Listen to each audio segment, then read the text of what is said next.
सरयू नदी का उद्गम कहाँ से हुआ है और कहाँ खत्म होती है, अर्थात किन किन राज्यों से होकर गुजरती है।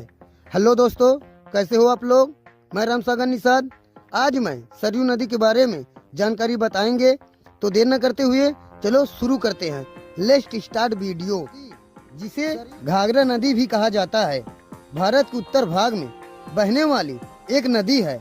यह उत्तराखंड के बागेश्वर जिले में उत्पन्न होती है, फिर शारदा नदी में विलय हो जाती है, जो काली नदी भी कहलाती है और उत्तर प्रदेश राज्य से गुजरती है।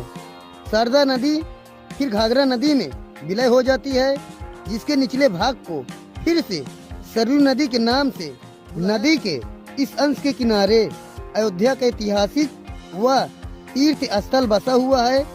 अयोध्या राम मंदिर का श्री नरेंद्र मोदी जी ने 22 जनवरी 2024 को उद्घाटन किया।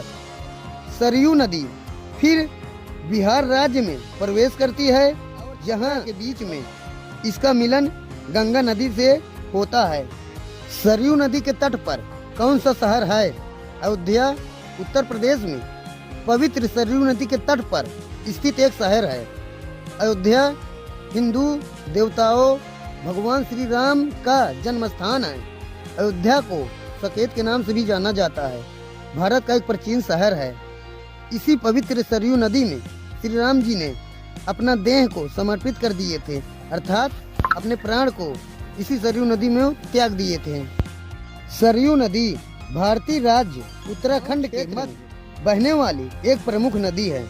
सरयू नदी की लंबाई 350 किलोमीटर है। यह बिहार के सारण जिले में गंगा में मिल जाती है। सरयू नदी धरती पर कैसे आई? पुराणों के अनुसार सरयू नदी की उत्पत्ति भगवान विष्णु के नेत्रों से प्रकट हुई है। प्राचीन काल में शंकासुर दैत्य ने वेदों को चुराकर समुद्र में डाल दिया और खुद भी वहां छिप गया। इसके बाद भगवान विष्णु ने मछुआरे का रूप धारण करके दैत्य का वध कर दिया।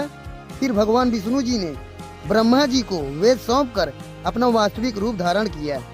सरयू नदी क्यों प्रसिद्ध है? यह मुख्य रूप से हिमालय की तलहटी से निकलती है, शारदा की सहायक नदी बन जाती है। बात करें सरयू नदी के इतिहास की, तो इसका उल्लेख प्राचीन हिंदू धर्म शास्त्रों, वेदों और रामायण में भी मिलता है। सरयू नदी गंगा की 7 सहायक नदियों में से सरयू नदी की पवित्रता ऐसी है कि इसमें स्नान करने से मनुष्य की अशुद्धियां नष्ट हो जाती हैं। दोस्तों, वीडियो पसंद आए तो लाइक और सब्सक्राइब जरूर कीजिए।